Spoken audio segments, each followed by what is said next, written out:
Hello, thank you for joining Living Life Successfully with me, Sonia Boucher, and my beautiful guest, Miss Ann Anderson. Thank you very much. Thank you, Ms. Boucher. Thank you for having me here today. Thank And you so look much. beautiful as well. I'm just so loving that purple girl. Thank you. Those ruffles. Look, I did it especially for Butterfly Uprising. Thank you. I just had to say that, yes. Right. So purple. But I want to thank you for tuning in to Living Life Successfully with myself and my beautiful guest today. We have a treat in store for you. For those who are viewing, I am a health and wellness coach, wellness as well as financially making sure you are empowered, motivated, inspired, and educating you to live the best lifestyle that you could possibly live.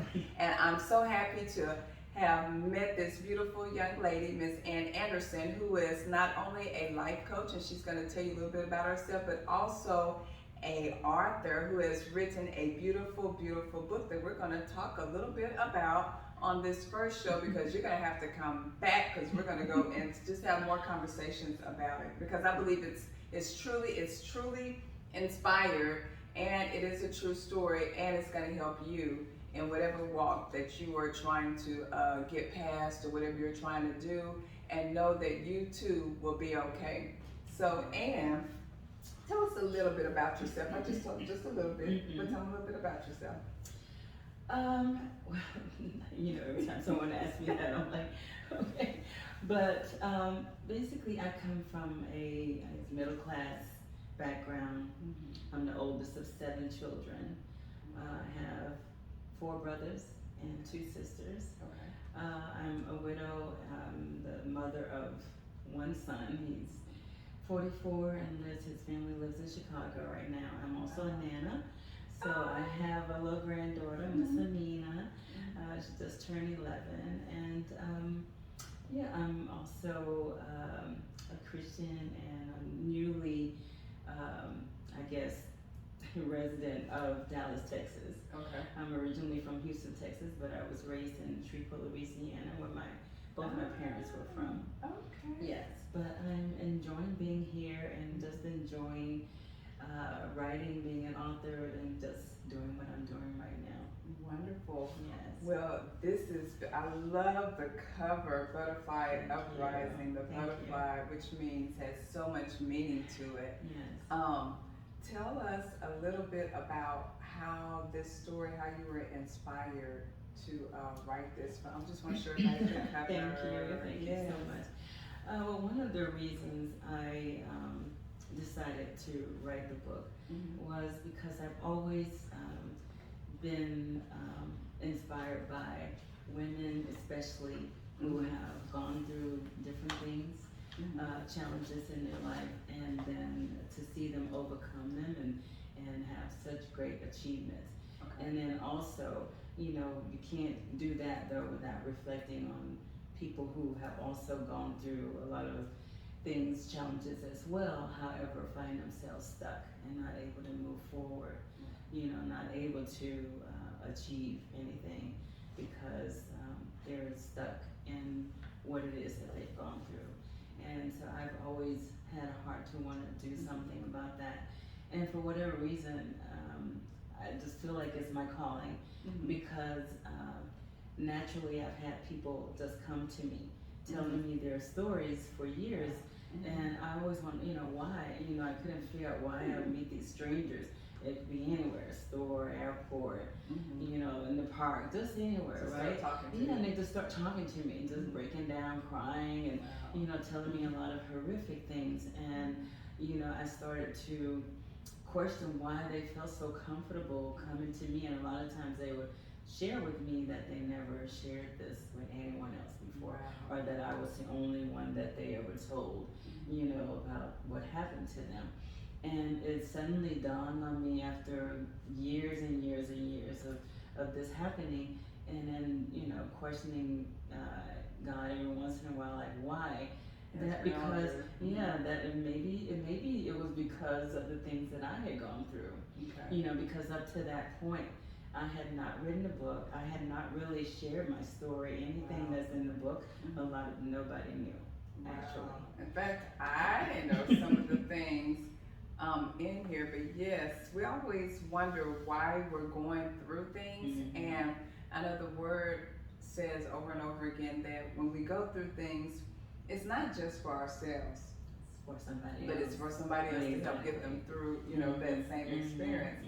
And we can truly tell someone how to get over, or how to, you know, put the steps together, even how to be there for them and encourage other young ladies or men that may be going through something very similar. And we can, you know, let them know, hey, it's gonna get better. Oh yeah, It's gonna get better. If you've done it 1st.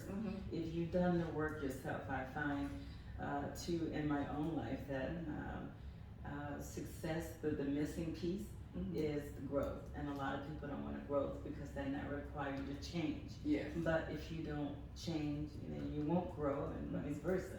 But you have to grow, and that's usually missing piece. So I start asking people that I know who were successful, going through or overcoming different things, you know, how it happened, and I realized they grew through it. You know what I'm saying? They grew out of it. They grew, you know, through abuse.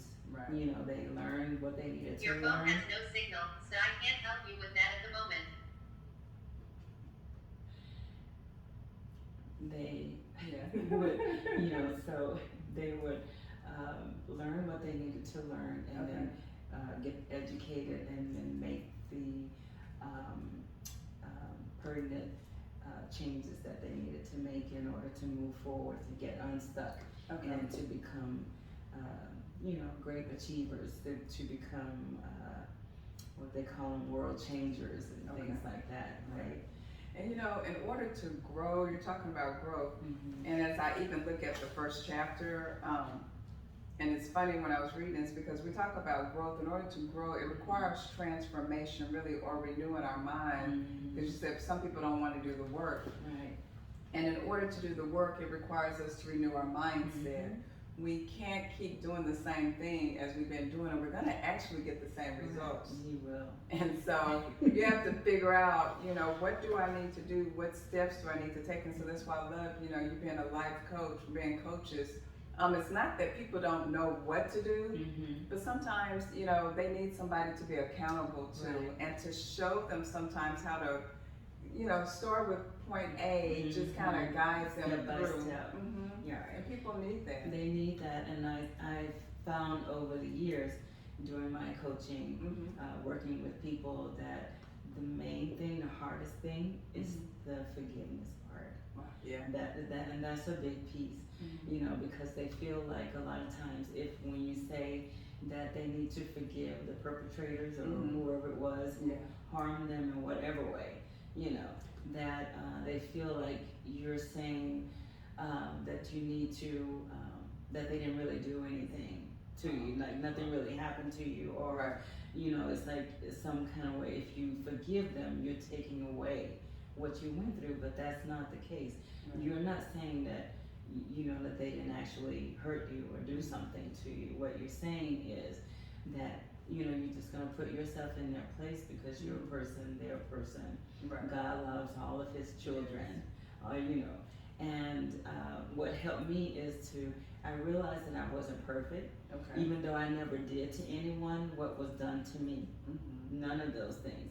But I've done some other things. You know, we all have done some other things. Right. You know, and we all offend, you know, we all hurt people, and a lot of times when people are hurt, they don't realize that they can't think like that. But that's a big part of it, because you have to be able to put yourself in other people's place and know that just like they need forgiveness, you need forgiveness, we all need forgiveness.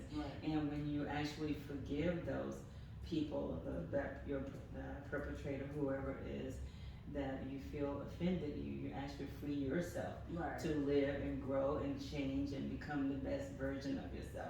Because that helps you, you know, more than it does anyone else. So you really just freeing yourself up so you can continue to move forward and grow and be all that God has called you to be. You're not letting them off the hook, trust me. Anyone who does anything to anyone, you're not getting off the hook. And actually, that forgiving piece, because they say hurt people hurt people, right? That's true. Now, forgiveness is not for the other person, No, really, but it's not. forgiveness, It's and I'm sure people have heard this over and over again, but just to put it out there again and just to remind you, the forgiveness is for yourself. Right. It's to help you heal so that you can let go and get rid of some things that you have dealt with. Because it's hard to push forward, and it's hard to, move forward into your destiny, into your purpose, if you keep looking back. If you keep looking back. And if it you says, keep forget holding those on. things Yeah. behind us, and move Press forward. toward. Yeah, we gotta press towards. So, and you can't do that. I always think about how can you move forward if you're steady looking back. There's no way for us to, move forward. So, if there's some things that need shedding off, those who are even listening, Right. I want you to get this book, Butterfly Uprising, but if there are some things that you need to let go of, some things that you are holding on, like Ann was just saying, it's hard for you to move forward. It's hard for you to have that growth and have the success that you desire. Right. And so, looking at this first chapter though, the metamorphosis begins. I like that because when I was talking to you before, I started talking about, the caterpillar and how, the butterfly, and how the butterfly actually goes through stages. And a lot of times we don't want to go through, you said Those growth. stages, yeah. We don't want to go through those stages, and a caterpillar has to go through stages in order to become this beautiful butterfly. So let's talk about the metamorphosis. The metamorphosis begins.